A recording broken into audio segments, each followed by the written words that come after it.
mga kaibigan. There's no turning back. Umpisa na ito ng fourth quarter. The lead of Formula Shell has been cut down from 17 to 10 as we start the fourth period. Albert Lago, one of those instrumental in making that happen for Barangay Ginebra. Jolie Escobar with an offensive rebound. Narito si Mal David, open shot, medyo mahina. And Chris Jackson comes out of the fray. Tuloy-tuloy sa front court. Binigay kay Joel Duano. Fast break. Akalain mo si Joel Duano, Dr. J, sa fast break. Well, may role-playing talaga itong taong ito. And he may look to be a little bit heavy, pero kaya niya. Marunong maglaro yan. Galing rin sa PBL yan. Naaspatan nung araw. Talagang medyo right na rin maglaro ito. Marlo Aquino got the ball tapped out of his hands. Meron pa 10 seconds on the shot clock for Barangay Ginebra. Lumalabag po ang Formula Shell ng 12 puntos. 10 minutes and 58 seconds to go in the ball game. Narito si Elmer Lango, binibigyan ng pick ni Marlo Aquino. There's the roll by Marlo Aquino. Nice fake and the finger roll. Talagang may power breaks rin yung sapatos ni Marlo Aquino dahil ordinarily titira na yun. Pero dadating si Victor Pablo, bablangkay. No. Medyo stop muna, fake and then ball fake tapos sa bailea. Parang yung mga usong coaching yan, all power na rin ito. Ito, all power din ito. Si Vic Pablo para sa Formula Shell. Binigay kay Jerry Esplana. Humihit. Binigay kay Chris Jackson. Pinasa kay Joel Duanan. 4 seconds on the shot clock. Noy Castillo against Maldavidi gets away. On the run, Noy Castillo scores. Tumulong si Escobar pero just a little bit too late. You've got to close that lane. If you're a big man, you see somebody under time pressure, you've got to help out. Balik na naman sa 12 kalamangan ng Formula Shell, 66 to 54. Marlo Aquino was waiting for that pass. Puts it up and it goes in. Marlo Aquino now operating within his zone.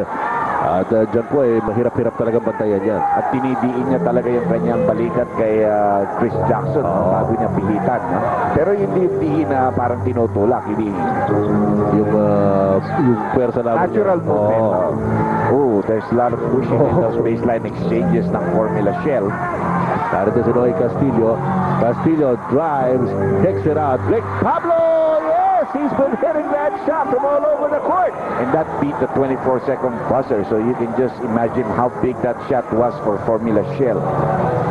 22 o 12 puntos ang kalamangan ng Formula Shell at 68-56. The pass intended for Marlo Aquino picked off by Chris Jackson, who's fronting him. Jerry Esplana in the front court. Benny Cheng breaking up the play. Samantala, pinapasok si Coach Perry Ronquillo sa Romel Santos. Pagpapahingahin si Jerry Esplana at the point guard slot. Well, galing sa championship itong Formula Shell sa third conference last year, and you can see paano yung kumpiyansa ng mga players nila. No? Even the reserve and bench players.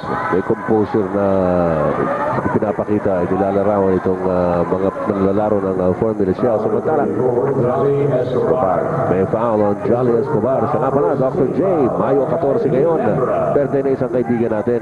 Sino? Yung veterano natin direktor. Medyo nag-retire na sa vintage. Si Mang. Si Mang. Mang Ramon. Si Mang. Si Ramon, medyo matagal na ako nagtrabaho under him. Ramon Ramano. 8 to 9 years. Happy birthday, direct. No? Happy birthday. 70-56, mga kaibigan. 14 puntos sa kalamangan ng Formula Shell over Barangay Ginebra. Samantala, meron 30-second timeout at tatawagin ng Barangay Ginebra. Lumalawag na naman nga ng 14 itong Formula Shell at 70-56. Pero mahaba pa ito, Dr. J. 8:44. Medyo nakakain na kanina ang Barangay Ginebra sa kalamangan ng Formula Shell. Pero bigla na namang kumusbong itong Formula Shell. Well, their offense is no problem for Barangay Ginebra. In the third quarter, they shot 67%. But they took 7 shots less than Formula Shell, who shot 50%. Isa pang problema nila, Barangay Ginebra has been playing good defense for about 20 seconds. Pero yung last kick out ng Formula Shell, those kind of shots have been hurting them here in the fourth quarter. At nakikita natin itong people like Vic Pablo have been getting their way. The Vic Pablo nalilibre from the perimeter and napaka-deadly pala nito. Lalong-lalo na ngayong gabi. Halos lahat ng bitaman nito dito sa second half ay pumapasok. He has 24 points already in the ball game. Another one of those sterling nights. Ayan, average of 17.6, 24 na. Malayo pa tayo, mga kaibigan. We still have 8 minutes and 39 seconds left to play. Labang ng 14 ang Formula Shell. Nasa Barangay Ginebra ang bola. Bal David puts it up, medyo malakas. And a lot of green shirts there, lunging for that rebound. Joel Dualan gets it over to Romel Santos. Now, Coach Perry Ronquillo has the luxury of playing people like Romel Santos and Joel Dualan because they've also been playing well. Noy Castillo, sumaksak sa loob, kinaliwa. Wala, Joel Escobar. Benny Cheng, nakuha yung bola. Binigay kay Paul David. Pero mabilis na naman bumaba sa depensa ang Formula Shell. That's one thing you have to give them. Ito, magandang atake ni Baldovit, pero malas. Hindi makakuha ng magandang tira off the glass. Yun ang masakit niya para sa Barangay Ginebra. They got the opportunity, pero when it came, hindi naman nakumpleto. That's another thing that Barangay Ginebra has to do when the second conference comes around is they got to pick up some players. They got to get some support players, scoring-wise, no? Dahil ang support nila kay Baldovit talagang wala, no? Yes. So, sa ngayon, mga kaibigan, nananatili po ang kalamangan ng Formula Shell at 14 points. And Vic Pablo has the leather para sa Zoom Masters. Picks it out to Noy Castillo. 7 seconds on the shot clock. Open shot here for Noy Castillo. Ito, hindi masyado na pakita ng first half, Dr. J. Now he's starting to contribute para sa Formula Shell. He has 13 points all in the second half. Blocking foul on Noel Castillo. Napapansin ko ito sa mga games niya. No? Of course, maganda laro niya sa first quarter. He'll go over 20. Pero usually sa third and fourth quarter na ngayon, puputok ito si Noel Castillo. Yun ang mga crucial stretches. Mga kaibigan, we have a timeout. We'll be right back.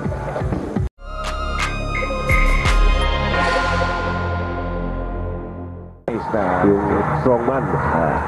72 to 56, mga kaibigan, ang ating score. 16 puntos na kalamangan ng Formula Shell. And Joel Dualan gets knocked down. Tawagan ng foul si Marlo Aquino. Third personal foul ni Marlo. He was frustrated nung pinag-double team siya na wala sa kanya ang bola. Ganun talaga ito si Joel Dualan. Ganyan ang laro niya. Parang si Jay Mendoza rin. Nakita ko si Marlo, Dr. J, sa messages na gusto mong kapalit. Pagod na rin ba? Pagod na siguro. Walang pahinga ito so far in the second half. Yes. Sinoli Locsin naman, 5 ang foul.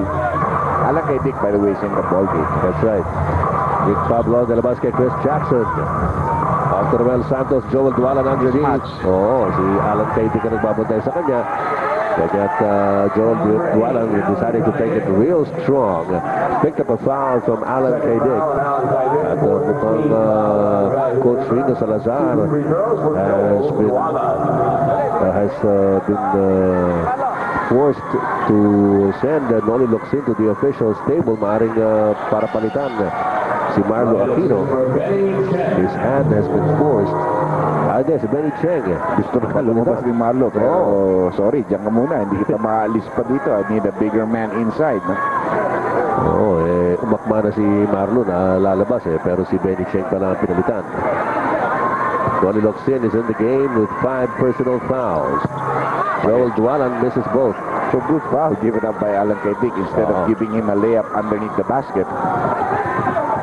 6:51 remaining in the game. Marlo Aquino gets Chris Jackson out of the way, but he misses the shot. And there's going to be a loose ball foul. Tignan natin kung sino tinatawagan dito. Joel Dualan.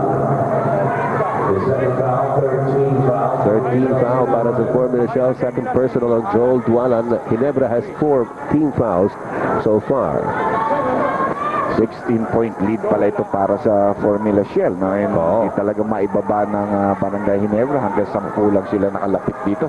Kanina, nung bandang dulo ng third quarter, naibaba nila yan sa 10. Pero ito ngayon, 16 na naman. Lumobo na naman itong kalamangan.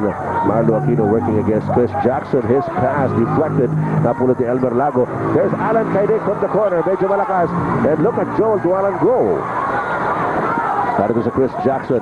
Jackson gets it off to Vic Pablo just at the right time. Eksakto. Sakling yung pasa. And Vic Pablo scores again. Well, if Rino Salazar cannot give his big men some rest, aatakihin ng fast break play ng Shell yan of rebounds, of defensive rebounds. No?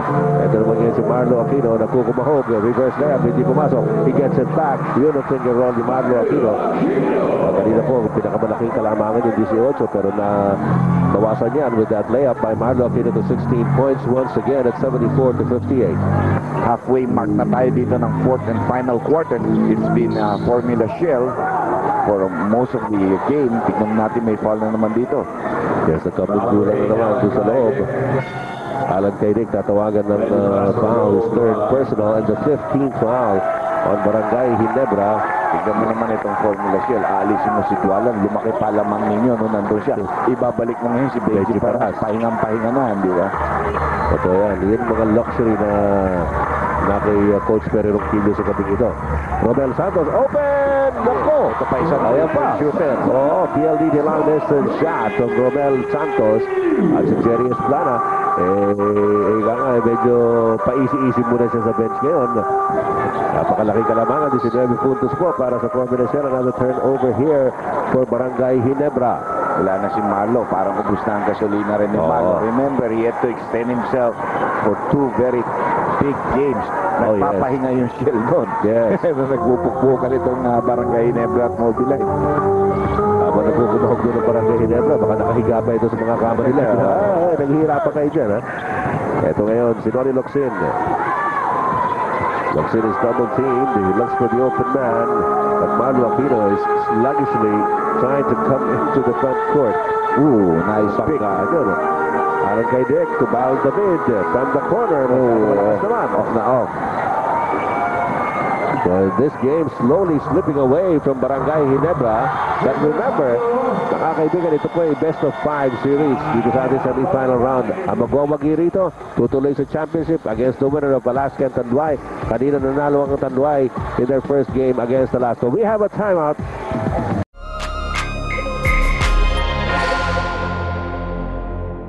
Maganda, sobra. I think he was the best player of the game. Yes, he was. So, nanalo po ang Tanduay over Alaska kanina. 86-84 ang score doon.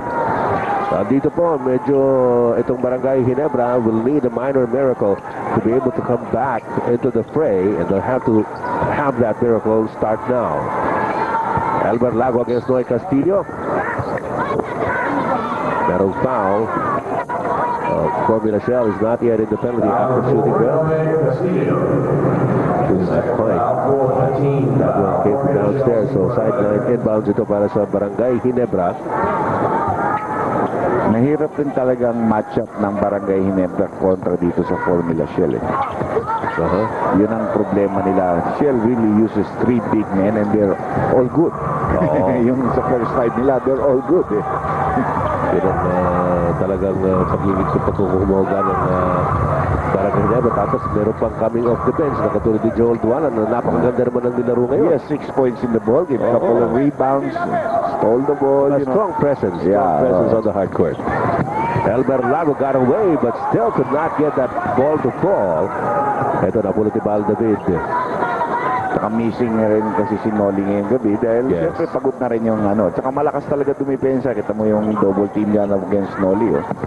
Alan Kaidik gets it over to Wilmer out and he's blocked by Benji Paras. Ito naman sumasagit si Romel Santos. Off to Chris Jackson underneath. Wala makabantay sa kanya si Bal David lang ang nando doon at wala masyado magagawa yan against the guy with the heft of Chris Jackson. On Sunday, magre-reverse ang games. Ito mapupuntang first game. Yun naman sa pangalawang games. Pareho sa akin. This might be a blowout right now as you see a call here. Pero sigurado ako iba ilalaro nung next game ng Barangay Ginebra. Ganyan naman yan. Nakikita natin pa-recover. At medyo naiintindihan natin. Sabi nga, bago pa ng top of the coverage, mag-umpisa tayo. Itong Barangay Ginebra, medyo hindi na tayo magtataka kung medyo hapu ito sapagkat dumaan po ito sa butas ng karayom. Isa pa ang kasamang Ed, in a series where you play the same team again, this is a best of 5, so you have to win 3 before you get there. That's right. You can make adjustments. Yung coaching staff, they'll go back, they'll talk to their team, may mga consultants rin yan. Pag-uusapan nila, ano bang hindi natin nakikita dito sa rotation ng kanilang opensa, gano'n. So, yun ang natuturuan mo next time around, di ba? Inaasahan natin na pag-aaralan yan at gagawa ng paraan ng Barangay Ginebra sa susunod na laban. Edward Naron, in the meantime, gets it on a short layup there. Kung nakita mo dito, mga second stringers na except for Alan Kaidik and Noli Locsin. Nandiyan na rin si Boy Valera. Yung Shell, nandiyan pa, pumupukpuk pa. Nandiyan pa yung mga matitibay. Ito na for si Rodriguez. Tumira, and it's a miss with Noli Locsin. Look away pass, picked off by Vic Pablo. 20 puntos po ang kalamangan itong Formula Shell. The dish off to the open Romel Santos. Kontik pa. Benji Paras. Picks it up for Formula Shell. Ito na naman si Romel Santos. Got it over to Vic Pablo. This is the guy with a hot hand for Formula Shell, especially dito sa second half. Mga kaibigan, he did a lot of damage and staving off the attack of Barangay Ginebra. Benji Varas misses. Valera para sa rebound. Binigay kay Alan Kaydik. Just 2 minutes and 15 seconds remaining here in this game. Alan Kaydik binigay kay Noli Locsin. Locsin gets around Vic Pablo. Pinabayaan na lamang si Noli Locsin. Well, hindi na talaga hinabol ni Victor Pablo sa almost a steal here. Traveling violation called on Rodriguez. And ito, more bench players coming in. Si Jolly Escobar has Danny Aying. Sa kabila naman si Harrison. Hindi si Rex ito. At saka si Erwin Luna, ang malaking player ng Shell galing sa Tanduay Amateur Team. Mga 6'6", 6'7" rin yan. We go into the last 2 minutes of the game, brought to you by Winston, now in an international pack. Edward Naronising. Rodriguez para sa rebound na ni Harrison. Binibigyan ng playing time ang bench.